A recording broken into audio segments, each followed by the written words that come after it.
This episode of Accelerate is brought to you in part by Discover.org.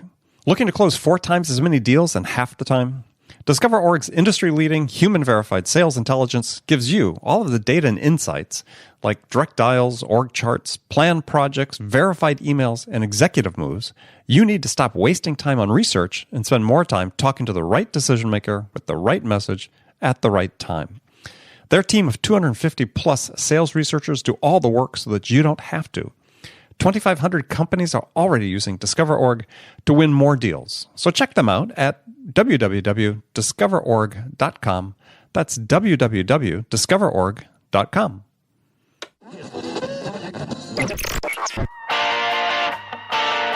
It's time to accelerate. Hey friends, this is Andy. Welcome to episode 542 of Accelerate, sales podcast of record, where I hold in-depth conversations with today's leading experts in sales, marketing, and leadership 6 days a week. Joining me on the show today, actually back for the second time, Drew Neisser. He's a fellow New Yorker. He's the founder and CEO of Renegade, a leading marketing agency based right here in New York City. And we're going to have a conversation about the effectiveness of content marketing. It's a big buzzword. Everybody talks about content marketing. Every marketer is in love with it. But the big question is, does it work? In fact, recent research from a couple sources present a mixed picture of the effectiveness of content marketing and how only a small fraction of marketers believe they're actually getting the value from their content marketing and from the marketing technology tools they use to make that all happen. So if you're in sales, that may sound familiar to you. So we're going to dive into this with Drew.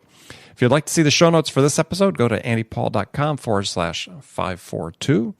There you'll find a timestamp breakdown of this and all the conversations on Accelerate. And we have a great partner helping us to sponsor today's show. That's Discover.org.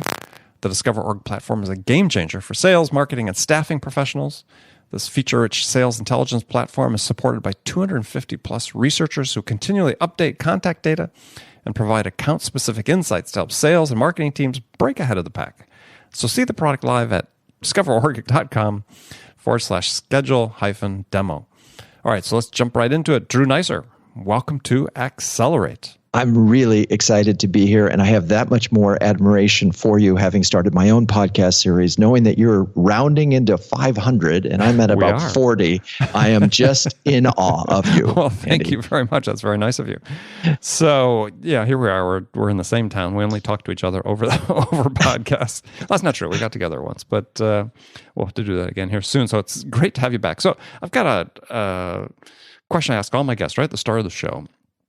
And this question is, in your mind, what's the single biggest challenge facing sales reps today? You know, I think it's this issue of convergence, that all these things are sort of happening at the same time, where, you know, you've got content, you've got social, you've got purpose branding and storytelling. And there's so many things that in theories out there right now about how all this stuff works together that I think the sales folks are basically overwhelmed and are over-dependent on technology and just forgetting some of the very basic elements of what it takes to be a good salesperson.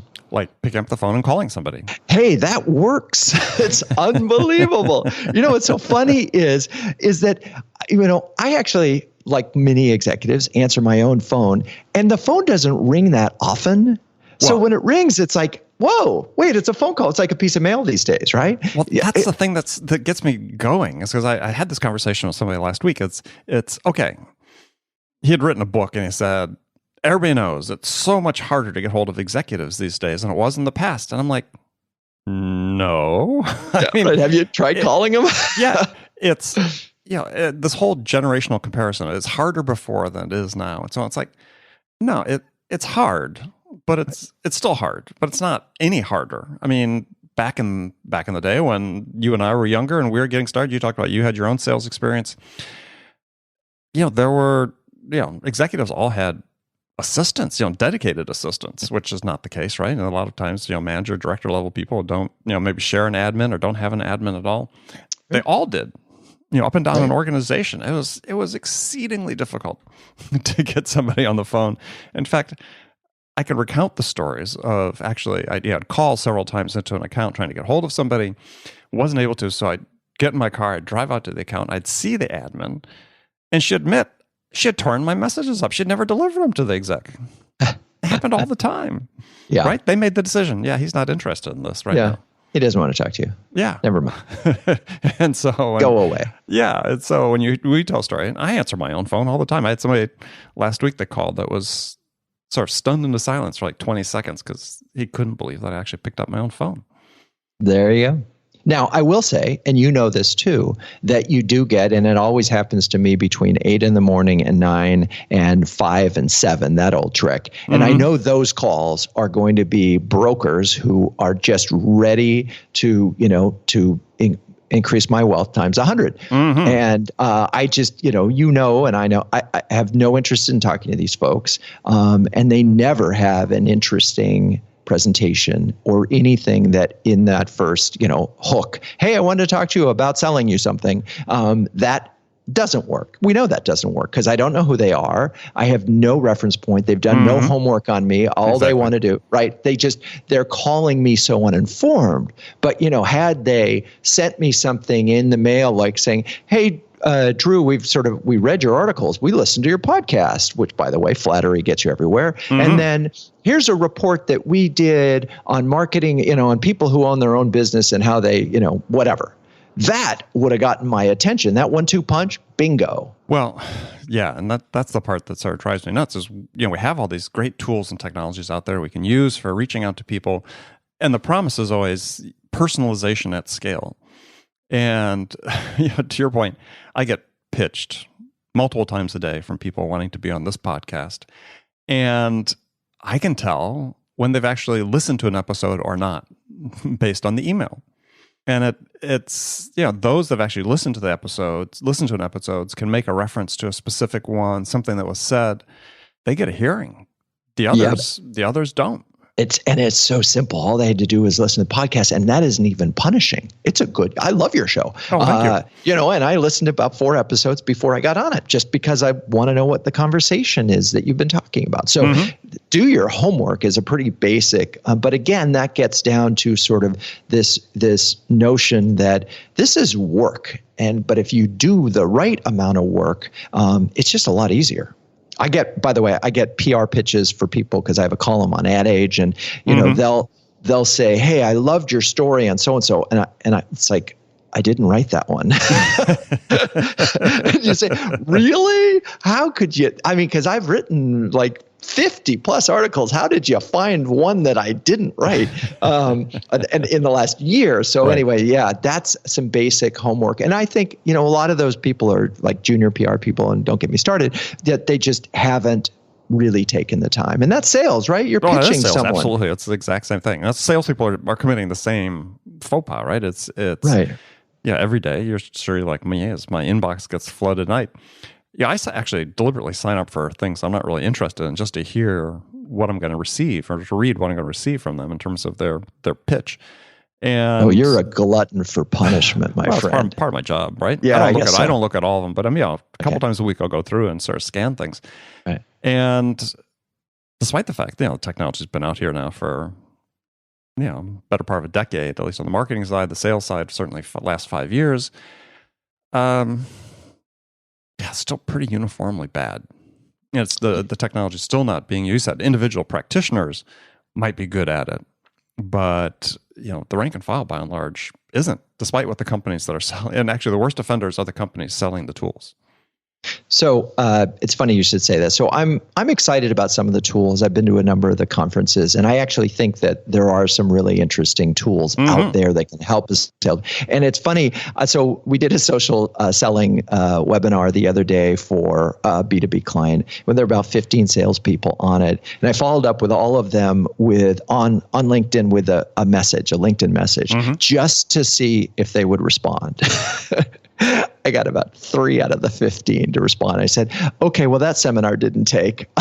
But nonetheless, that was sort of an interesting thing. It's like, okay, if we're going to use social selling and we're going to get into that world, well, let's get into the practice of LinkedIn etiquette and responding to those things. But I want to tell you a different story, which is just sort of funny. You and I both use Twitter quite a bit to promote our podcast and so forth. And for the most part, it's, put a message out there and you don't get a huge amount of engagement. But there is one or two people that follow me very carefully, and that they're CMOs, and they retweet my stuff, and they like my stuff, and they add a comment, and they do it with surprising regularity. It's like they must clearly once a week or twice a week at 5 minutes of 5 say, I'm going to go through my list of people and so forth. And so I always use this example. One of them is Heather, and Heather.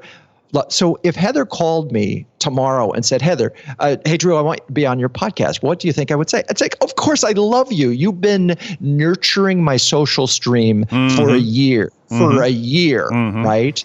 So that, you talk about paving the way for a cold call, it would be the easiest thing in the world for her to pick up the phone and say, hey, or I want you to write an article on something or other. I would do it in a heartbeat, because she sort of has been giving and giving and giving. And this is where I talk about the give to get economy, where that's what we're in. And if you think about what you can give, well, today, social currency is easy to give, and it takes so little time.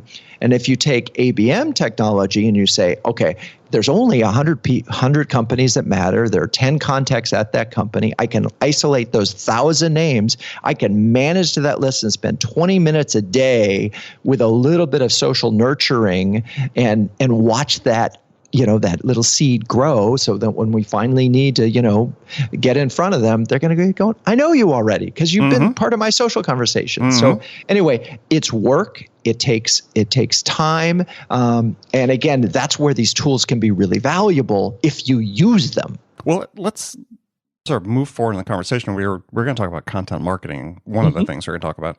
And I read an interesting article, actually it was a book. Somebody sent me their manuscript a couple weeks ago, and I had the person on the show as a guest. And so I'd read the book, and it's mostly a sales book, but they had a comment in there about content marketing. And it's just sort of a blanket statement, saying that content marketing's not effective at reaching decision makers. Decision makers don't read, is basically what this person's saying. It's just, the various influencers within the organization that actually read. So his conclusion was, you're spending a lot of money on content marketing, time and effort, and it's not reaching the people you really need to reach. And I was like, A, I don't believe that, but B, I was interested in your thoughts on it. Yeah, I think that's the stupidest thing I've ever heard this week. I honestly, that to say that somebody doesn't read because they're an executive, that is crazy. Well, that's what I thought. It's a gross generalization. I'd love to see the data on that. I doubt. No, this was anecdotal, I'm sure. Of course it was. The truth is that a lot of executives do a lot of homework and a lot of reading. They may not be reading your drivel, because most content stinks and isn't worth, the second that it shows up in your inbox or on the website, because everybody decided to be a content publisher. And how many people have you met in your life that are good writers? Not many, right? Yeah. Yet there are 98 people out of 100 writing stuff, and 2 of them are actually worth reading. And so that's the real problem right now, is that this explosion of content makes you just sort of really appreciate good writing, which is why some sources, whether it's The Economist or the New York Times, the value of that journalistic content is so much higher even than it was, because that's the good stuff. And so I think that this person is right if they're saying the executives aren't reading crap.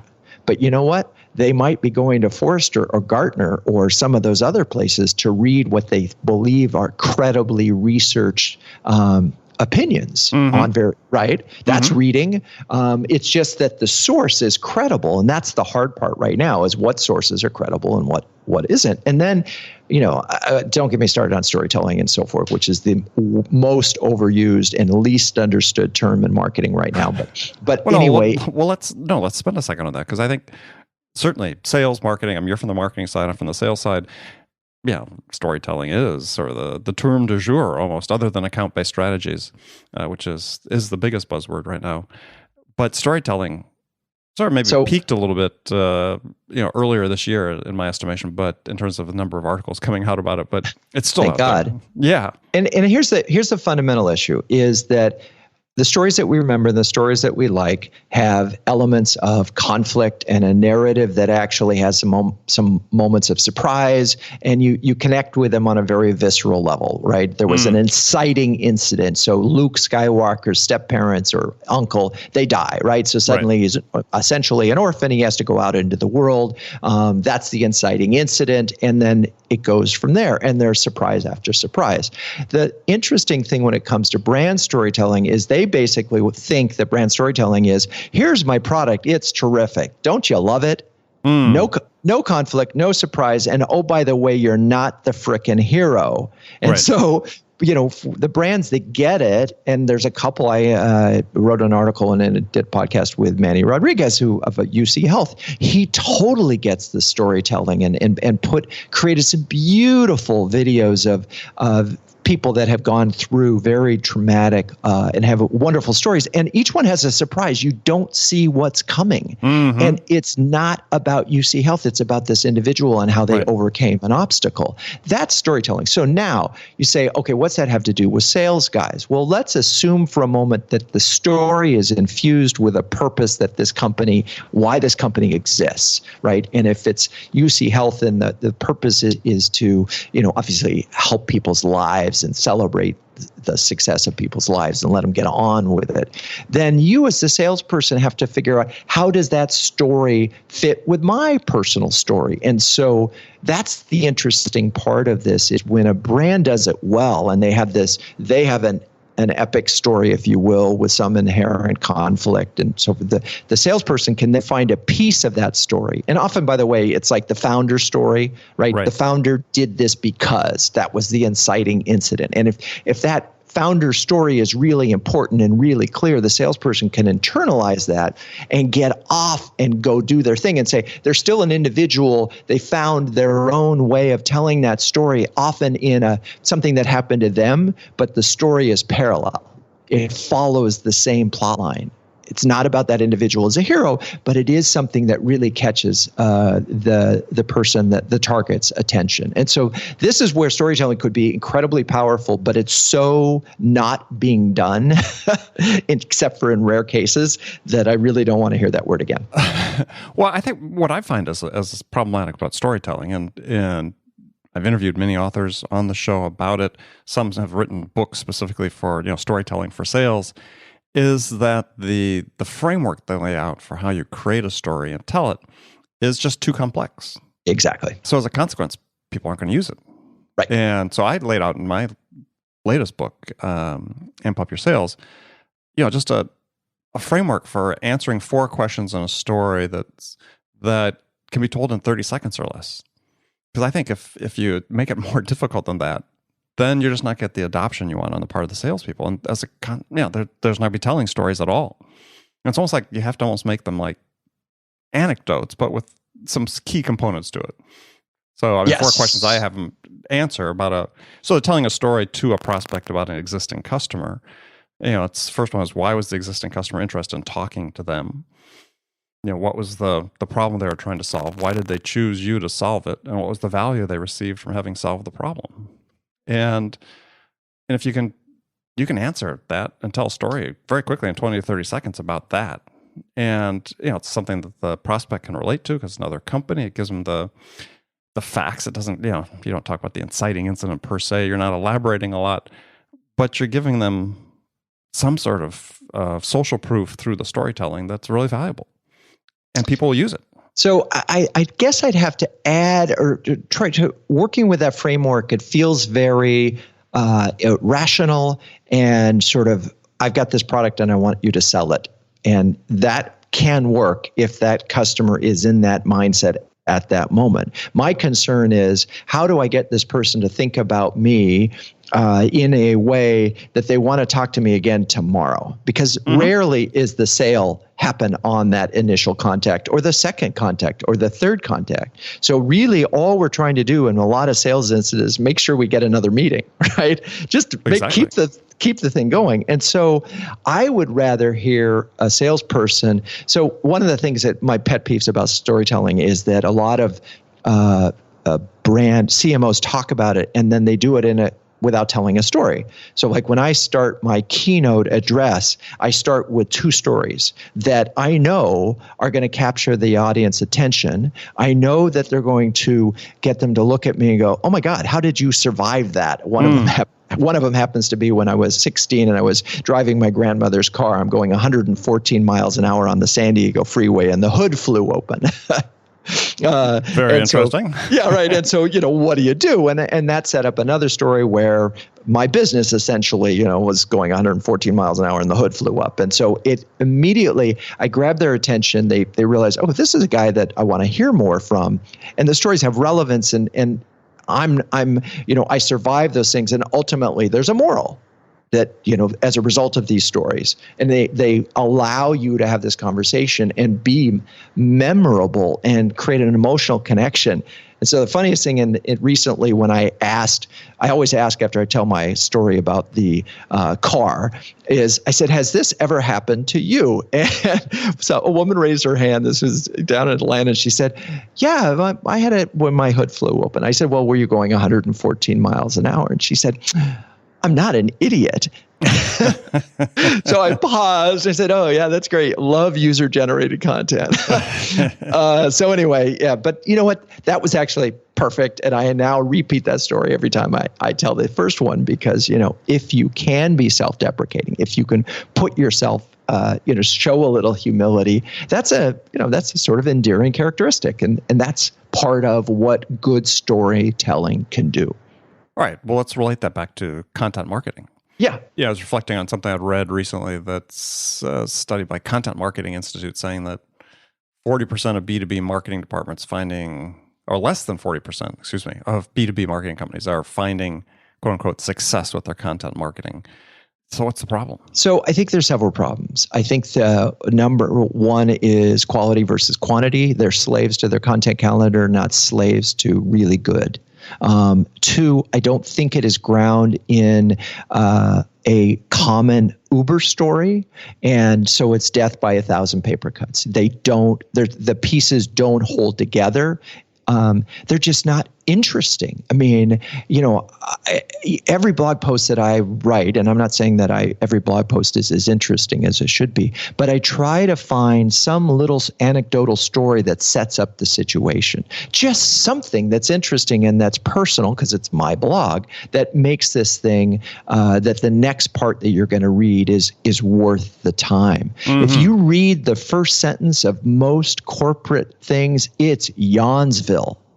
And there's no, it's absent of, these folks obviously didn't go to journalism school, because if they had, they would know what a lead sentence was, right? Right. Each sentence has to be written, the first one to get your attention, the second one to read, the third one, right? And you have to sort of build this story. So, one, I just think that the quality is crap and it's not worth reading. So then, and number two is that it's not cohesive. It doesn't add up to anything. They haven't answered the question, why the heck should anybody read this? So the first one, I think is really something that a lot of companies need to really look at is, and am I just doing too much? Yeah, here's the thing. Quantity matters in the scheme of things because not every story is going to resonate with the people that you're doing. But here's the other thing I would think is, one of the things we talked about earlier about all these tools and people not using the tools. The irony is, HubSpot uses their tools really well, and Eloqua uses their tools really well, and Marketo and all of these folks. And part of it is, if you go to HubSpot's content, it's really good, by the way. It is. But it doesn't stand alone. There's an SEO team that's really smart and optimizing. There's an SEM team that's making sure these are getting boosts. There's a paid social team that is pushing this content. Mm-hmm. So each post is almost a campaign or part of a campaign. And so the notion today that you could write a piece of content or a bunch of content and they will come, if you write it, they will come, is ludicrous. It's no more, it's on the same a notion that organic social works. Social media is a paid, everything is about writing great stuff, creating interesting stuff, and then boosting it somehow. Now, there is the rare person, Joe Ferrara. I know you know Ferrara, him. yeah. John Ferrara of Nimble, who did it without that. He built a business without any paid, but again, he was using his own tool and building it and using it. And you watch him use that tool and it's like, oh my God, I wish I could make his tool work that well. No, exactly. Right. That's a specific case. Every time I talk to John, I have that same feeling. Right. It's like, oh my God, I want to do this. I want to do this. And yet I walk out of there and I go, oh, I can't do this. So, I mean, I think that sort of covers the quality isn't very good. They're not doing storytelling and they're not finding a way to marketing the marketing. You just have to, whatever it is. It's not like you could say, hey, we're going to do a webinar, period. You have to promote it, right? And you have to think about this systematically, is in the way we used to think about marketing campaigns. Content needs to be part of a marketing campaign that fits. So, and this is where this notion of convergence comes in, is that these things can't be isolated. And this is the problem, is content's over here, social's over there, paid is over here, SEO's over here. It's all marketing and all of it can support sales if it is, in the classic sort of demand gen world. It can still happen if those departments are actually sort of one and measured as one. But I think the key thing you said right there, though, is that you really shouldn't expect that organic social, let's say, is really going to grow your following for your content. Not at all. I mean, if so you're talking about paid ads on Facebook to boost, or paid ads on Twitter or wherever. Yeah, really smart stuff. I mean, we found great success with, you build up a newsletter list, you take that list, then you advertise against that list on Facebook, and you time it so that your newsletter and your Facebook advertising goes out at the same time. Wonderful things happen. Your open rates go up, and your click-throughs to your website or whatever it is that you're. But you're not advertising the newsletter. No. No, but you're boosting another piece of content. Right, you're boosting another piece of content that also was written about in the newsletters. You do them as a 1-2 punch. It's amazing. It works, but it's coordinated. It's a campaign. It's like 2 impressions are better than 1 impression. And oh, by the way, if you had 10 of those, and then the sales guy cold called, and you were retargeting right before it, right? So suddenly this guy had seen 30 impressions of your company, and then he got a cold call. It's like, you guys are everywhere, right? Bingo. Now, is that something, though, that converts then also to people signing up for a list, let's say, if they're not on your list? Or So, the goal of really, the first goal of any kind of content program is figuring out how you can capture names. And this is why, that I have this website, Social Media Explorer, which is a top 10 blog. And we've been using it really as a way of learning on our own nickels, so that when we make recommendations to our clients that we're not, that we're not pulling it out of the air or just saying random things. And so we're constantly testing, and one of them was name capture. And the balance that we play every single day is, how many times do we hit someone with a pop-up window before we annoy them, right? But nonetheless, we've worked very carefully on what that is and the timing of it. So we capture the names, we build up the list. And then a fascinating thing happened is we start running, our newsletter, a weekly newsletter on it. And we tested our way, and we kept noticing the same open rate problem. It was like 13%. Right. So I was like, this is wrong, guys. Something's wrong. So then because we were optimizing against the whole list. So we said, well, let's just optimize against the 13% and see what happens. Next thing you know, we were able to get our open rate up to 55%, and it started to go down to about between 40 and 50%. And then we went back to those other people and said, "Are we boring you? Did you sign up?" Meaning everybody that wasn't the 13. Yeah. And we converted half of those people back into the fold. No, we're still interested. We like you. And so once the challenge with testing newsletters is, if you test it against the whole group, you don't learn enough. You need to test it against the people who care about your brand, who care about the content. What did you do differently then for the people that were opening it? Then what we started to test are headlines. How many articles should we include in the newsletter? 3, 2, 1. Did we need an offer in there? And what was fascinating is we found that one little blurb about an article did better than 3 in terms of driving clicks back to the website. And it seems crazy, but there are other studies of Facebook that show the more if you put an ad that has a visual you can click on and a link and a picture, your response rates go down. So taking away choices worked. It's like one article, click rates went up, open rates didn't go down. So again, we tested our way 3, 2, 1, longer format, shorter format until we were able to optimize it. But we were always optimizing against the people that we knew were really interested. We also but clearly, if you're getting your open rate up to 55%, you weren't talking about just 55% of the 13% they were opening. No, so it expanded, right? Exactly. It expanded the group. And then what we started to do is look at those people. And as we were driving them back to our website, we said, you know what, these people are really engaged. Let's open up a special Facebook group for them. And just say these are like the people that we could really count on. And so we set up a special Facebook group for them, and that was sort of made them feel special. We give them unique content, and we nurture that little conversation. So these are all interesting, learnings and experiments, because groups are a big issue. Facebook groups and LinkedIn groups, and how do you do them and nurture them? So it's a fun, it's our little playground that's been a learning lab, constantly learning. Interesting. All right. Well, unfortunately, we've run out of time. But oh my God, yeah, it's gone so quickly.